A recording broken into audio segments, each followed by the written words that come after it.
One common objection to liberalism, especially political liberalism, is the claim that neutrality is impossible. More precisely, the claim is that we can't be neutral to the degree that political liberalism claims we should. When I think about this objection, I often think about some of the debates surrounding what I'll just call homosexual conduct, same-sex marriage, other forms of homosexual relationship. Many people would say that the question of the morality of such conduct is a private matter. Right? In Rawls' terms, that's part of a comprehensive doctrine. It's not the thing that the government should take a specific stand on. But this raises the question, what does it mean to act without assuming that such behavior is morally acceptable or not acceptable? How do we deal with the various actions of people who either want to engage in such behaviors, right? Don't want to engage in such behaviors, but approve of them, right? People who are indifferent, and people who disapprove of the behaviors in question.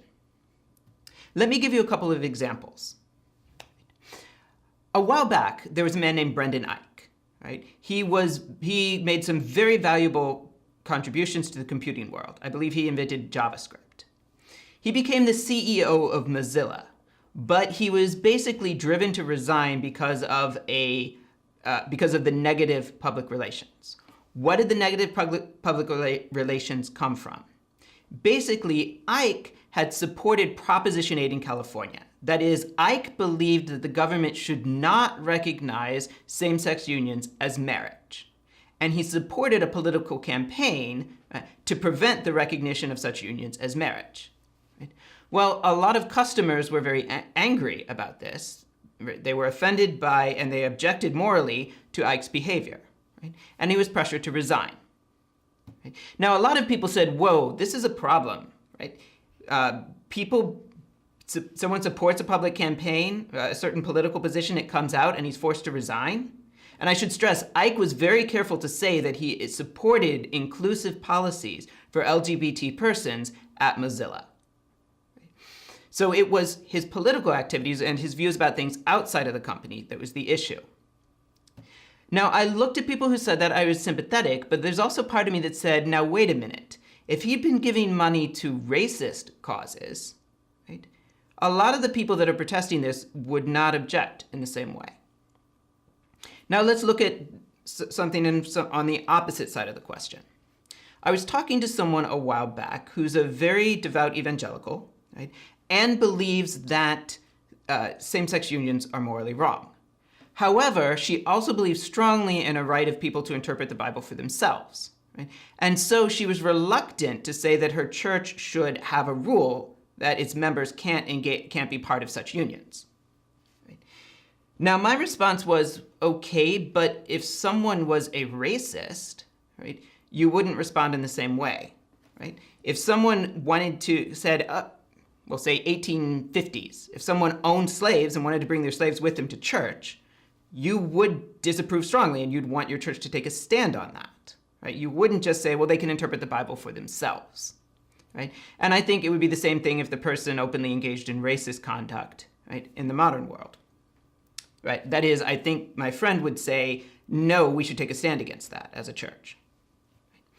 So what's in common in these examples? Well, basically, in both cases, I was saying, on one hand, I was saying to the people who talked about the Brendan Eich case, it seems like your argument depends on the assumption that objecting to same-sex unions is not as bad as racism. And I was saying to the person who was reluctant to have her church take such a definite stand on the issue, it seems like what you're saying is that engaging in same-sex unions is not that bad, at least not as bad as something like racism.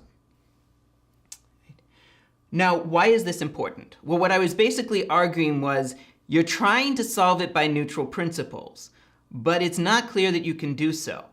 Right? When you say, well, this behavior should or should not be tolerated, or we should respond in this or that way to this behavior because we're trying to be neutral on the question, what you're really doing is presupposing something about the substantive moral issue.